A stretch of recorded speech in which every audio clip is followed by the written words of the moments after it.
Parti communiste, membre du Front de gauche, organise ce soir un apéritif débat avec Nicolas Garcia, qui est le candidat aux législatives sur cette circonscription. C'est une immense circonscription, puisqu'elle va depuis Elne jusqu'à Cerbère, en montant dans les Alberts, et complètement en haut, jusqu'à Prats de Moyo. Je veux dire, c'est une immense circonscription. C'est pourquoi, évidemment, Nicolas ne peut pas être tous les jours ici, tous les jours sur la côte Vermeille ou à Elne.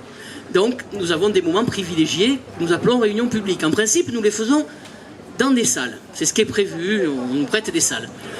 Mais bon, nous, on a considéré que c'était nettement plus sympathique de le faire sur la place, voilà, à l'air, pas enfermé, en toute visibilité, parce que nous n'avons rien à cacher.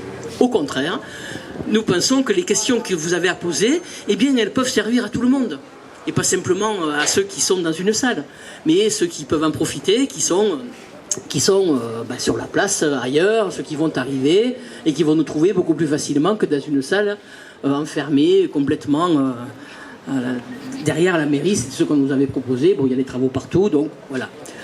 Pourquoi cette réunion? Bien, on vient de le dire, c'est un moment de débat, mais cette élection législative, c'est un peu particulier, puisqu'on vient d'avoir l'élection présidentielle.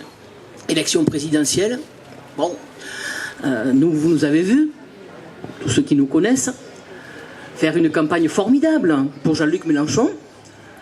Nous avons tracté, discuté, fait des réunions, nous avons fait des tas de choses, et vous avez vu ce résultat formidable, 19% et demi.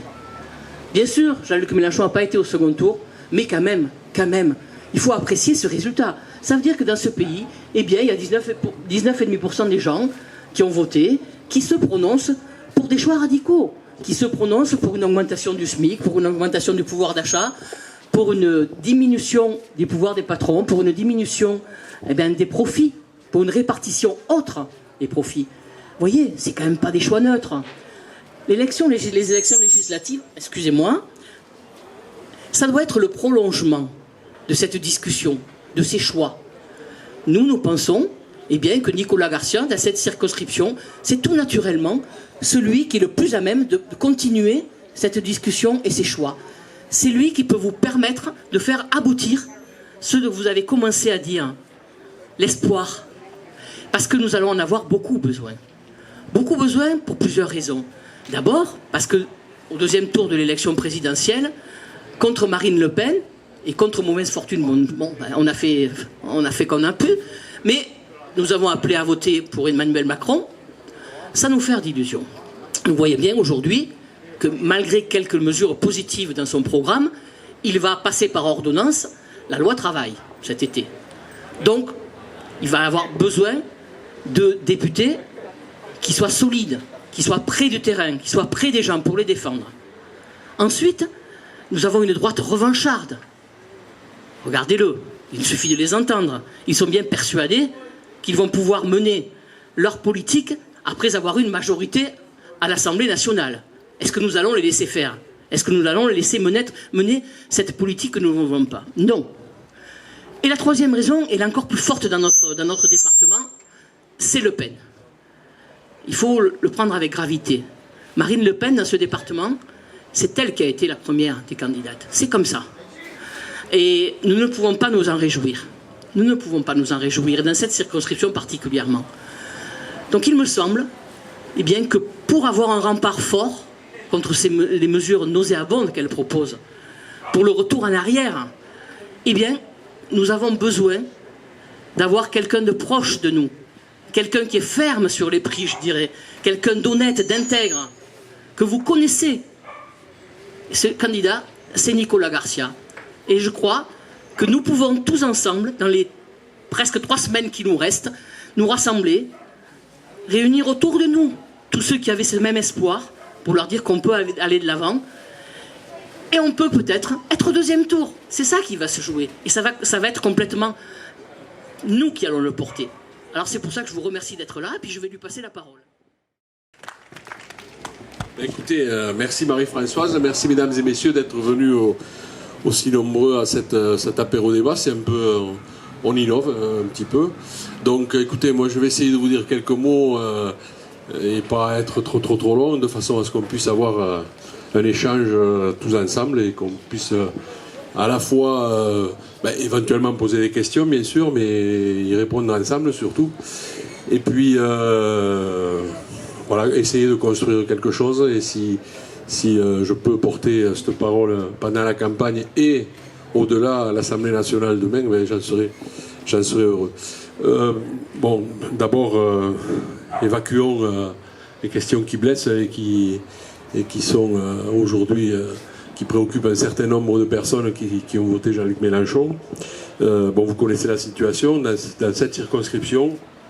Et c'est important de le dire parce que non, ça doit déterminer aussi le choix des électrices et des électeurs. Une élection, c'est fait pour être gagné. Une élection, on travaille à transformer la société, à changer le monde, mais quand il y a une élection, si possible, on essaie d'envoyer celui qui peut la gagner pour porter les idées à l'Assemblée nationale sans se faire d'illusions sur le poids qu'on peut avoir à l'Assemblée nationale s'il n'y a pas de rapport de force et de mouvement social et de mouvement populaire. Mais bon, malgré tout, donc dans cette circonscription, les uns et les autres, nous avons fait en sorte que Jean-Luc Mélenchon atteigne bientôt 22%, 21,46%, et de tête, presque 17 000 électrices et électeurs se sont portés sur notre candidat.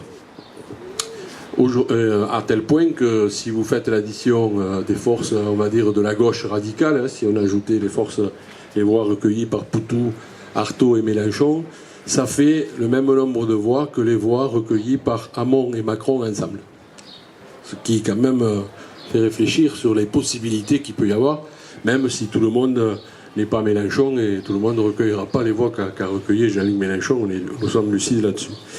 Donc nous avons essayé, c'est de notoriété publique, nous avons essayé nationalement de trouver un accord. Je ne vais pas rentrer dans les détails, chacun lit la presse et sait se faire une opinion. Je ne suis pas là pour dire on est les plus beaux et les plus forts. Ce que je peux dire, parce que je suis responsable du Parti communiste français Front de gauche dans le département, c'est que dans le département, on a tout fait pour essayer de trouver des candidatures communes. 4 candidatures communes. On a attendu vendredi, et vous savez que le dépôt des candidatures c'était vendredi à 18h, donc nous avons attendu vendredi jusqu'à 15h devant la préfecture pour retirer éventuellement nos candidats de 2 circonscriptions et que nos amis de France Insoumise retirent 2 candidats de leur circonscription. Donc l'idée c'était de faire en sorte que la 2e et 3e circonscription, la 3e étant celle où Jean-Luc Mélenchon fait le meilleur score, reviennent entre guillemets à France Insoumise, titulaire et suppléant, et que la 1re et la 4e, où nous sommes peut-être mieux implantés parce que nous appuyons sur des élus locaux et on s'appuie sur du militantisme, une histoire, eh bien ce soit les candidats du PCF Front de gauche qui soient les candidats communs, avec la particularité de laisser la suppléance de la 4e circonscription, de celle-là, ma suppléante était d'accord pour le faire, donc à France Insoumise. Ça n'a pas pu, ça n'est pas arrivé, voilà. Je pense qu'on a fait tout ce qu'on a pu, c'est pas arrivé. Maintenant, il faut regarder devant, parce que demain, après le 18 juin, il faudra lutter ensemble pour changer les choses, pour défendre les salariés, pour défendre les chômeurs, pour augmenter le SMIC, pour que les départements ne soient pas abandonnés. Bon. Donc, il faut aller de l'avant. Mais je voudrais dire que, voilà, je reviens à mon propos initial, une élection, ça se gagne. Voilà, on est là pour la gagner. Donc, moi, j'invite les électrices et les électeurs qui sont là, et puis ceux que vous pourrez toucher, à réfléchir. Dans chaque circonscription, quel est le candidat qui est issu des forces qui ont soutenu Jean-Luc Mélenchon qui peut gagner, qui peut l'emporter. Et c'est pour celui-là qu'il faut voter, ou pour celle-là. Voilà, ça c'est la question à vous poser, parce que sinon... donc avec ça, il faut regarder l'histoire de la circonscription, les forces en présence qui est susceptible de rassembler le plus de voix.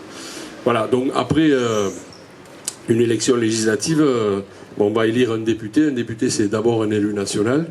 Donc je vais un peu parler de ce que je porte rapidement. Je ne vais pas étaler tout le programme ici, mais on peut avoir un échange. Donc un élu national, c'est d'abord... travailler à des questions comme l'emploi et le pouvoir d'achat. Donc ça, ce sont 2 choses qu'on ne peut pas régler dans une circonscription. Si jamais je vous racontais, ou si un candidat ou une candidate vous raconte on va régler la question de l'emploi et du pouvoir d'achat dans la 4e circonscription. Il y a de grandes chances qu'ils vous racontent des histoires, parce que c'est nationalement que ça se règle par des propositions de loi, par un travail parlementaire, mais aussi par un rapport de force dans la rue pour appuyer les propositions de tel ou tel groupe de députés. Donc, nous portons des propositions sur la question de l'emploi. Bon, la question de l'emploi, c'est pour nous d'abord la question du partage du travail. Naturellement, sans partager le salaire. Donc, on porte résolument la proposition de faire 32 heures, parce qu'aujourd'hui, je crois que le sens de l'histoire, depuis que l'homme est homme, ça a toujours été le progrès social, travailler moins, s'épanouir dans le travail, être utile à la société, savoir pourquoi on travaille, qu'est-ce qu'on fait, quelle utilité on a. Et je crois que c'est vers ça qu'il faut aller. C'est la modernité, c'est pas de travailler plus pour gagner moins surtout, mais c'est pas de travailler plus, c'est pas de suer le burnous pour un patron ou même dans une fonction qu'on ne comprend pas, c'est de s'épanouir par le travail, de partager le travail, d'avoir le temps de vivre. Voilà. Donc ça, c'est la première des questions. Deuxièmement, l'investissement dans les économies d'aujourd'hui, c'est-à-dire tout ce qui est développement durable, ici économie de la mer, agriculture, sur le circuit court, etc. Donc, créer les conditions qu'on puisse investir là-dessus.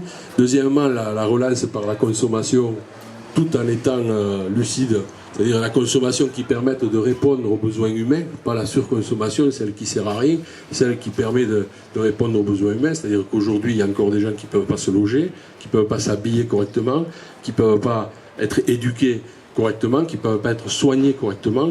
Et là, c'est une source de création d'emplois qui améliore la vie et qui n'est pas dans la croissance au sens où on l'entend capitalistiquement, c'est-à-dire au sens de créer des choses pour rien, d'épuiser la terre, de polluer pour rien. On peut créer des emplois dans le logement, dans beaucoup de choses qui sont aujourd'hui hors de portée d'un certain nombre de personnes, et singulièrement dans ce département où vous avez pratiquement la moitié de la population qui vit en dessous du seuil de pauvreté, par exemple.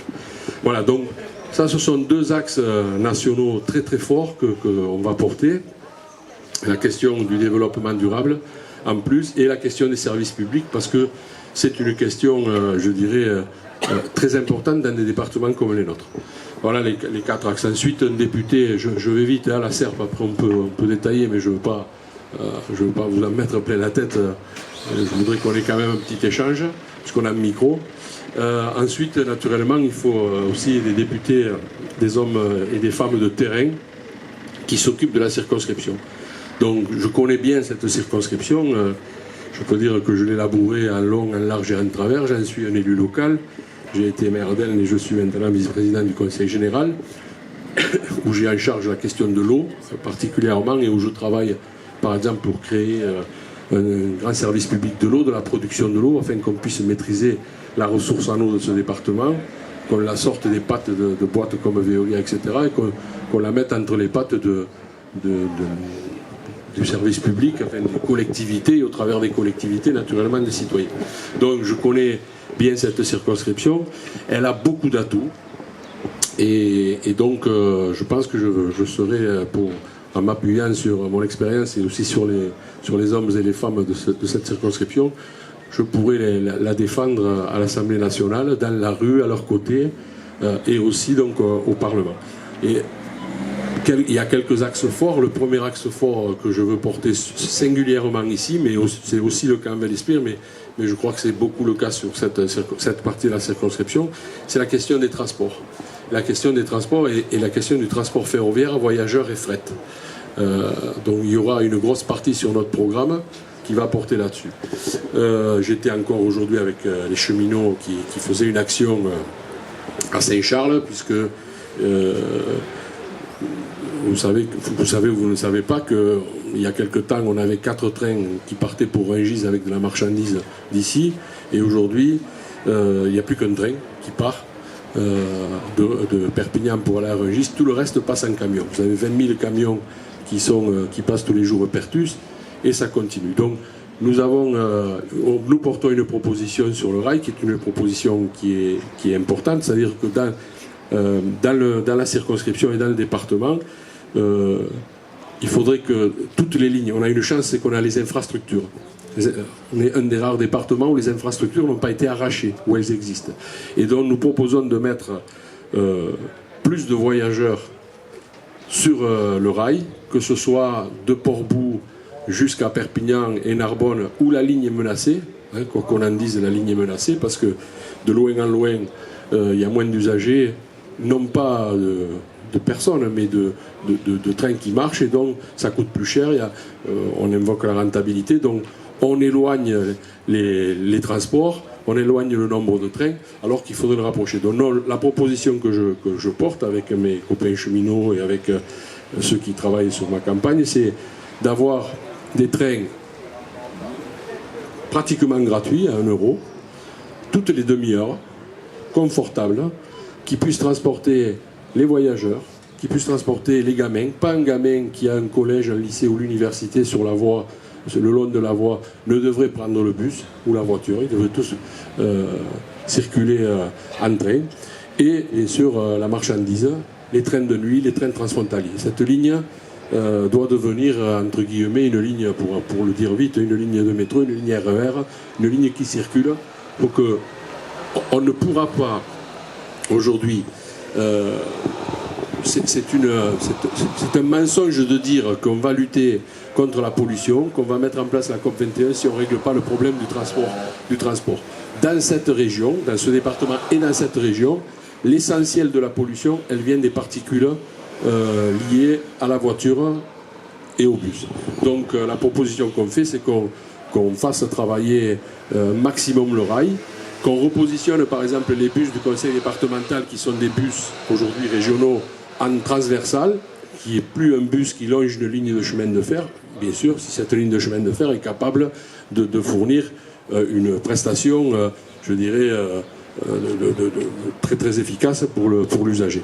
C'est pareil pour le Val-Espire, la ligne serrée Elne-Perpignan. C'est pareil par exemple pour le port de Port-Vendre. Aujourd'hui, il est question qu'on investisse 36 millions d'euros dans le port de Port-Vendre, entre le département, l'État et la région.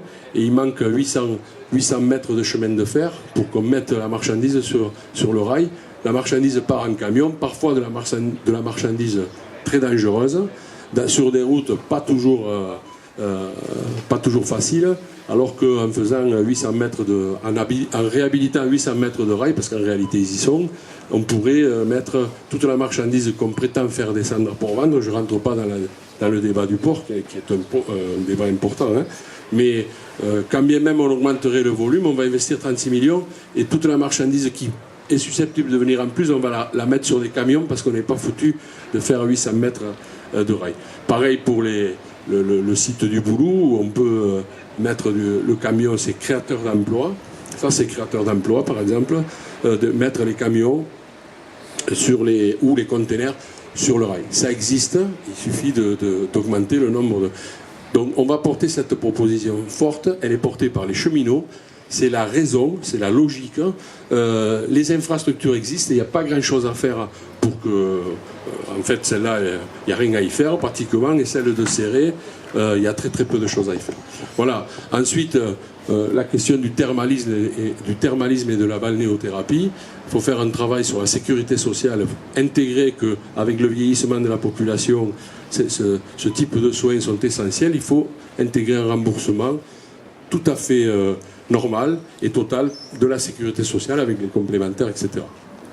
La viticulture, l'agriculture, enfin, tous les types d'agriculture que nous avons ici, en travaillant sur les circuits courts, il faut les protéger de tout ce qui est importation, production industrielle, etc. Voilà le type de projet qu'on peut porter pour le territoire. Je parlais de la question de l'eau. Moi aussi, si j'étais député, je le fais au conseil départemental, donc ça ne ferait que m'appuyer. Je me battrais pour que la loi NOTRe soit modifiée. La loi NOTRe, entre autres, fait que, par exemple, les collectivités comme les communes ou les départements ne peuvent plus faire de régie publique de l'eau. Les communes perdent, à partir de 2020, la compétence de l'eau, et les départements ne peuvent plus prendre l'initiative de faire des régies publiques de l'eau. Voilà, c'est interdit. Donc ça, cette loi, il faut la modifier. Il faut des députés qui portent ça. Si personne ne le porte, en s'appuyant sur les associations, etc. Voilà le député que je pourrais être avec ma suppléante. Ah ben elle est là. Je ne t'ai pas vu arriver. Avec ma suppléante. Donc je vais arrêter tout de suite pour lui donner la parole. Je ne sais pas à quel moment tu es arrivé, mais bon. Voilà. Bonsoir à tous, moi je m'appelle Sophie Menahem et je suis sinon valespirienne de naissance, au moins d'adoption depuis plus de 20 ans maintenant. Et donc je suis un peu émue parce que je suis arrivée en cours, il fallait que je descende de là-haut et je travaille là-haut. Et je travaille là-haut, je suis enseignante. Donc il fallait que je prenne le temps, que tout le monde s'en aille, que je prenne ma voiture, que j'arrive. Et tu as parlé tout à l'heure des services publics. Et à l'heure actuelle, une des nombreuses choses qui sont menacées, un des nombreux fondements de notre République, c'est l'école égale pour tous sur tout le territoire. Et là aussi, il va falloir des députés opiniâtres, et je sais que tu le sauras, pour pouvoir défendre le fait, par exemple, un des projets de Macron à l'heure actuelle, c'est de dire, bon bah maintenant cette fameuse réforme des rythmes qui est un petit peu ni fait ni à faire, qu'on a appelée la réforme des rythmes et qui en fait au niveau du rythme de l'enfant c'est bien fait, reste à prouver. Il n'empêche que maintenant, comme il y a des couacs un peu partout, eh bien ce serait livré au bon vouloir ou pas des communes. Donc on pourrait très bien avoir une école qui fonctionne comme si dans tel endroit, comme ça dans tel autre. Alors ça c'est terrible parce que c'est vraiment la porte ouverte au démantèlement de l'école publique égale pour tous sur tout le territoire. Et bon, Nicolas a dit tout ce qu'il fallait dire, mais l'idée qu'il y ait à la fois des élus de terrain qui défendent notamment la désertification rurale, parce que tu as parlé de l'agriculture, il est urgent qu'il n'y ait plus une seule terre agricole qui puisse être livrée aux fonciers pour autre chose que pour des vocations agricoles. On parle de l'environnement, on parle des circuits courts, on parle de bio, et en même temps, on livre les terres qui pourraient permettre justement cette proximité, de faire que les écoles soient servies en circuit court, que tous les établissements de santé, bref, tous les établissements collectifs soient servis en circuit court. Pour ça, il faut garder nos terres agricoles et même en avoir d'autres, parce que ça peut créer du travail. Et revoir le statut de l'agriculteur, avoir des députés qui défendent des lois qui permettent aux agriculteurs de vivre de leur travail, ce qui est à l'heure actuelle de plus en plus difficile. Donc l'idée, c'est à la fois des élus qui sont ancrés dans un territoire et qui puissent en même temps porter à la fois la spécificité des territoires et le droit pour tous de pouvoir vivre de son travail et faire vivre sa région. Voilà, je n'insisterai pas davantage parce que je sais que notre candidat a parlé déjà longuement et que peut-être nous pourrions avoir un petit échange.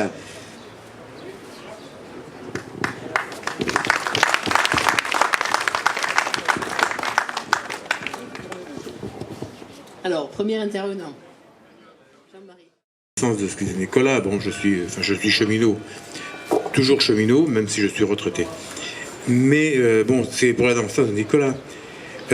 Parce qu'après, il y a des choses qu'il faut positiver. Il y a une lutte qui me paraît importante. Bon, tu es chez cheminot aujourd'hui. Le train de nuit. Il y a un an, on disait le train de nuit, il est mort. Il y a une lutte qui a été menée des associations, des usagers, des cheminots, des élus. J'ai souvent vu Nicolas auprès de nous. Pour pas dire tout, on arrive à avoir des résultats. Donc il faut aussi positiver ça. Voilà. Donc après, je suis d'accord qu'il est beaucoup plus facile de lutter quand on a des députés qui sont proches du terrain, qui connaissent le terrain. Voilà. Donc moi, je pas, c'est pas pour, mais c'est cette lutte-là que je veux valoriser par rapport, parce que quand on lutte et quand on a l'appui des élus, bon après qui peuvent intervenir à différents niveaux, eh bien effectivement, donc ça sera sans état d'âme et avec que je voterai pour Nicolas. Voilà. Merci Jean-Marie. Alors, je suis sûr que vous avez des questions à poser. Vous n'avez pas été indifférent à ce qu'a dit Nicolas, et puis bon, si vous êtes là, c'est parce que vous avez envie de parler un petit peu. À moins que vous préfériez parler en buvant ou en mangeant. Parle pas, mangeant.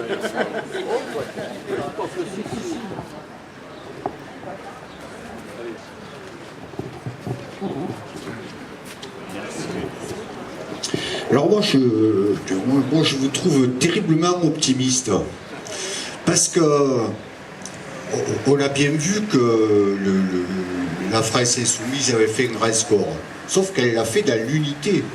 Aujourd'hui, vous avez parlé du danger du Front National. Effectivement, je suis complètement d'accord avec vous, je m'inscris à 400%. Le problème, c'est qu'ils sont dans l'unité. Et que là, d'avoir raté l'unité, aussi beau que puisse être le programme, il n'y aura pas ni la France Insoumise, ni le PCF au deuxième tour. Et on peut essayer de brasser large, on peut marquer sur les banderoles gauche insoumise, nuit debout, en marche, on peut mettre ce qu'on veut. Sauf que là, vous n'êtes que les représentants du Parti communiste français, et que ça ne suffit pas à faire l'unité. Et sans l'unité, le programme, aussi beau soit-il, eh bien, c'est un coup d'épée dans l'eau. Donc vous allez faire une campagne, vous allez laisser de l'énergie, très bien, mais moi, je suis du peuple, et ce programme qui m'allait bien, aussi bien que celui de France Insoumise, j'arrive pas à comprendre, si ce n'est des querelles d'ego ou pour continuer à avoir des places, parce que il y a des choses qui m'ont choqué, l'appel à Macron, par exemple, au deuxième tour, on s'est précipité pour appeler à voter à lui, à voter pour lui en quelques minutes, alors qu'il a fallu des mois de dialogue pour qu'il y ait un accord entre le PCF et la France Insoumise. Moi, ça me choque, parce que moi, je sais qui c'est Macron. Moi, je bosse tous les jours.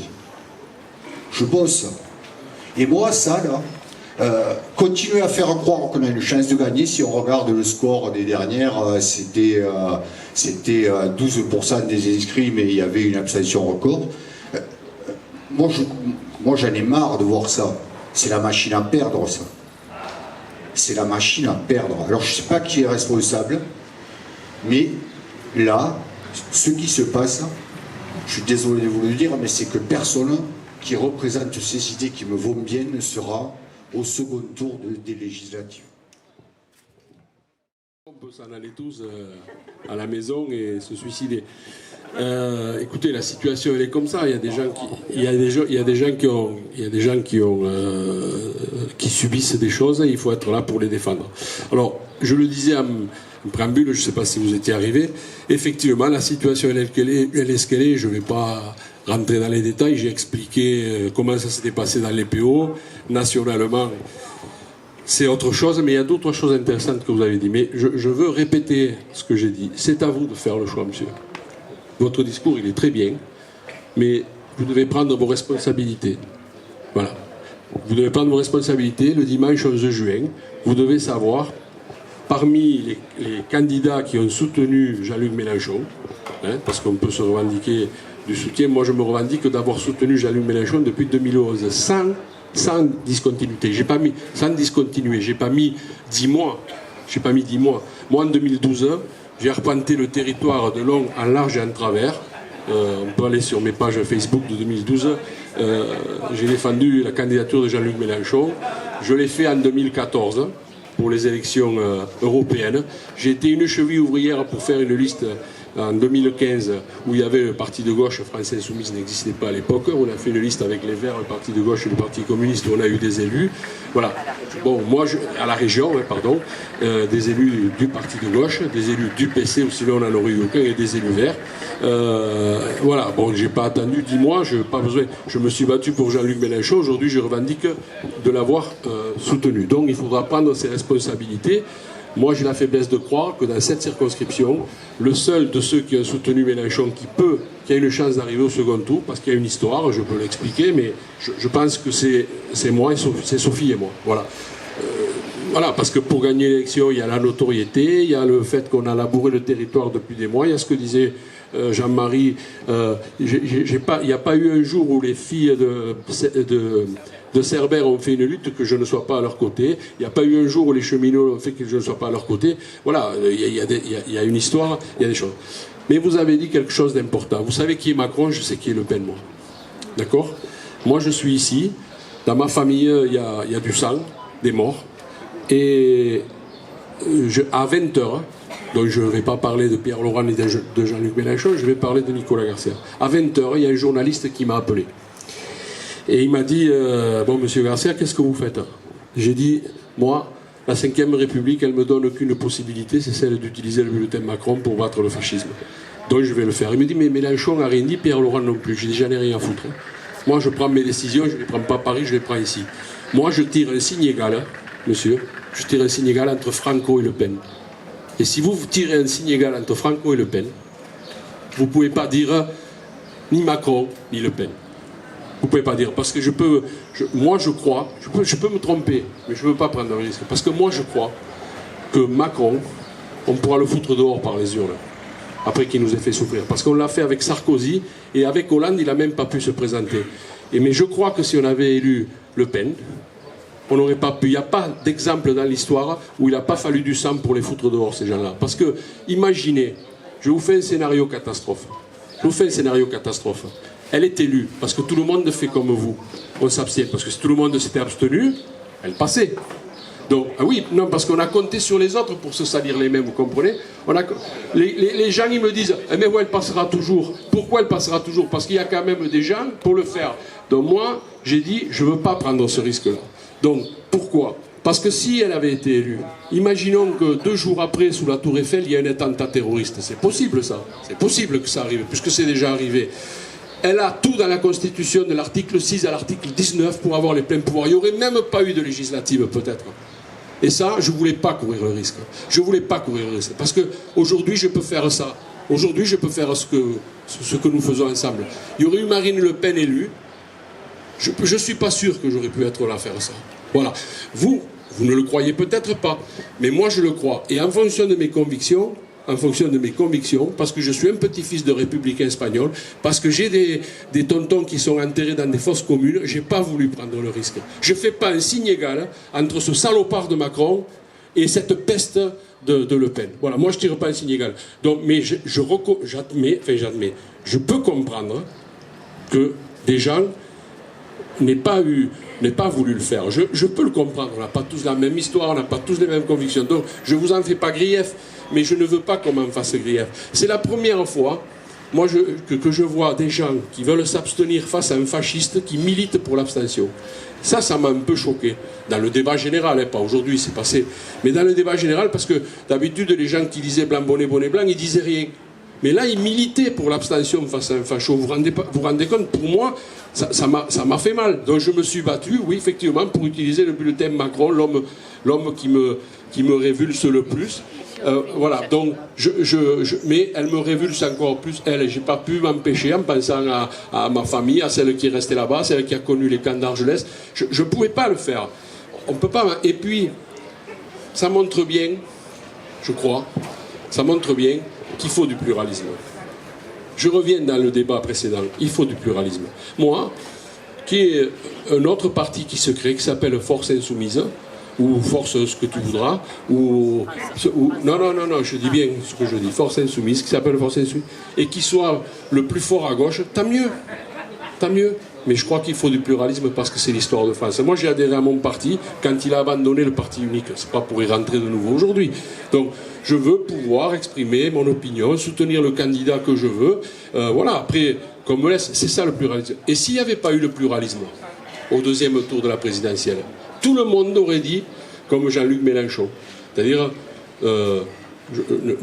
faites ce que vous voulez en gros, voilà, faites ce que vous voulez. Ne votez pas Le Pen, mais faites ce que vous voulez, à part ne pas voter Le Pen.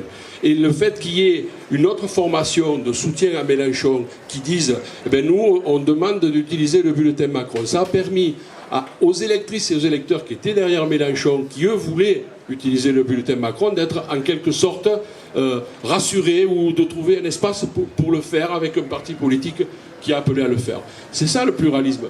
Voilà, moi j'en veux pas aux gens qui ont dit je peux pas voter Macron, mais qu'on m'en veuille pas d'avoir, combien ne pas me dire, il t'a fallu 10 minutes pour appeler à voter Macron. Oui, j'en suis fier. Moi j'en suis fier. Franchement, j'en suis fier. Et il m'a pas fallu 10 mois pour soutenir Jean-Luc Mélenchon. Parce que moi, Jean-Luc Mélenchon, et en plus je le connais intimement et personnellement pour d'autres raisons, Jean-Luc Mélenchon, je le soutiens depuis 2011. Voilà.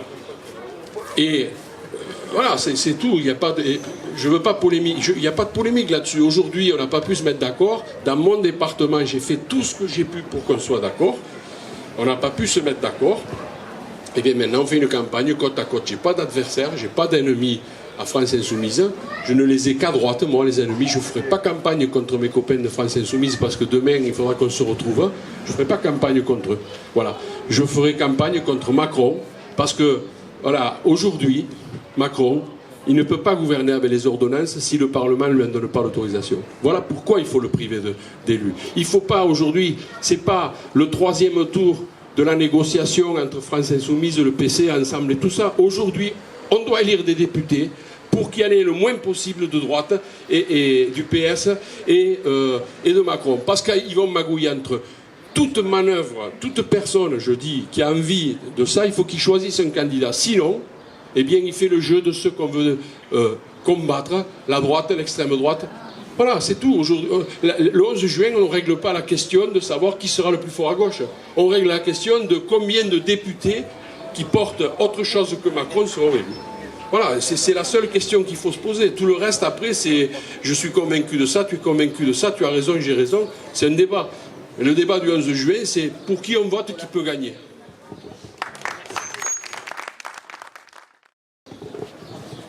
Bon, moi, je voudrais vous dire simplement une chose.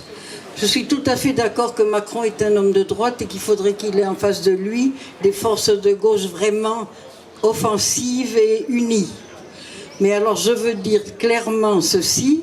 Effectivement, nous allons sans doute à de mauvais lendemains, alors que nous pouvions, avec toutes les personnes qui ont voté pour Mélenchon au premier tour, qui n'étaient pas si loin d'avoir encore une meilleure place, nous pourrions avoir peut-être presque une majorité à l'Assemblée nationale si la France Insoumise et le Parti communiste s'étaient unis.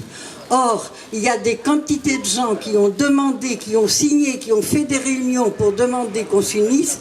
Et les réponses de la France Insoumise, je ne l'ai pas portée, mais j'en ai une dans la poche, ça a été à la limite des insultes pour nous dire c'est pas possible.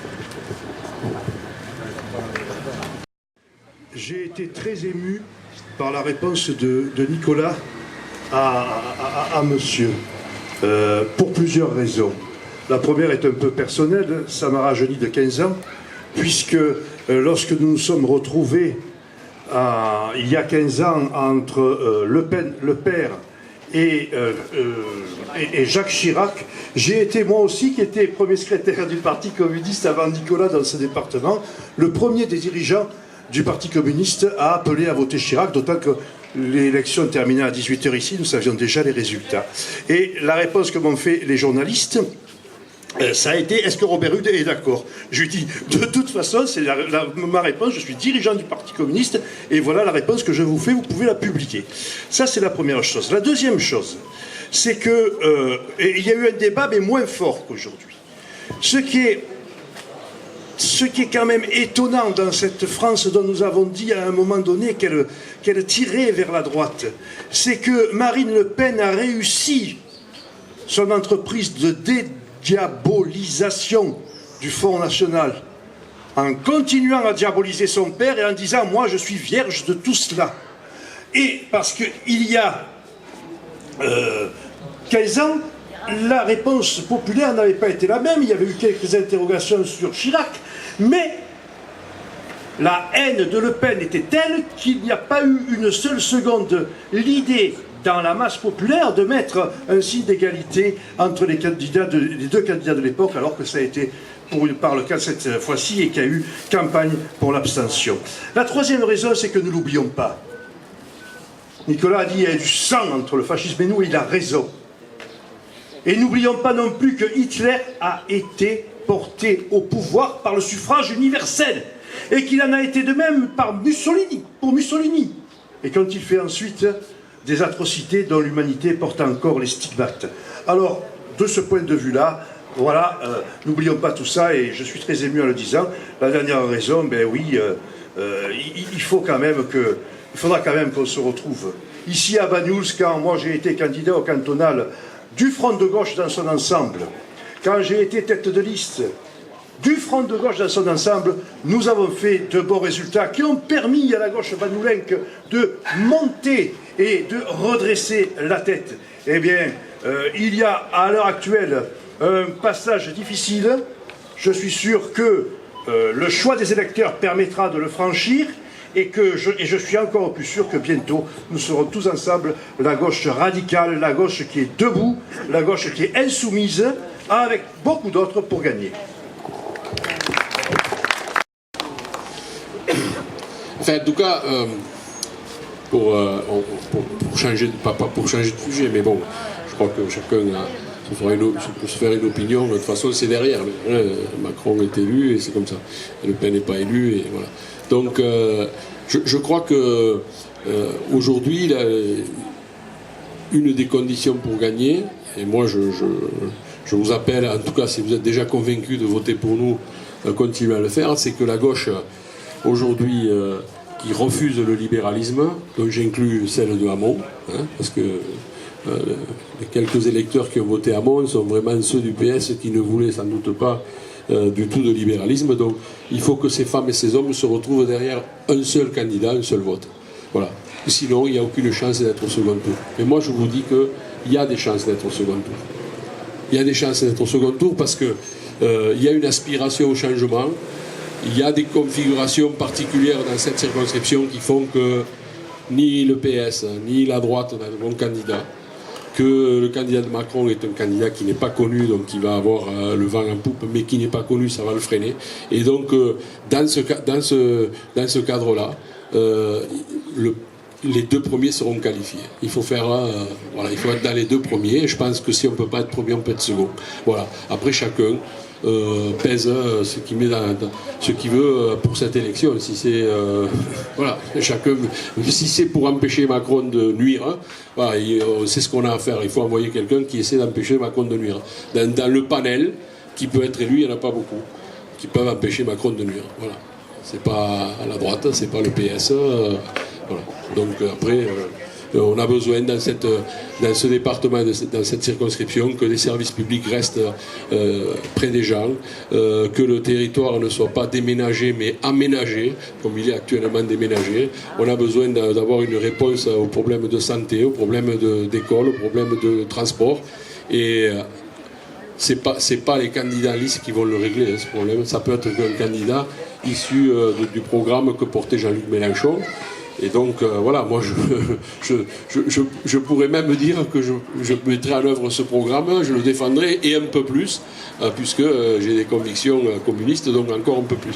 Mais voilà, je crois que c'est ça maintenant qu'il faut se poser comme question. Combien on ramène d'électrices et d'électeurs à voter pour les candidats qui peuvent gagner.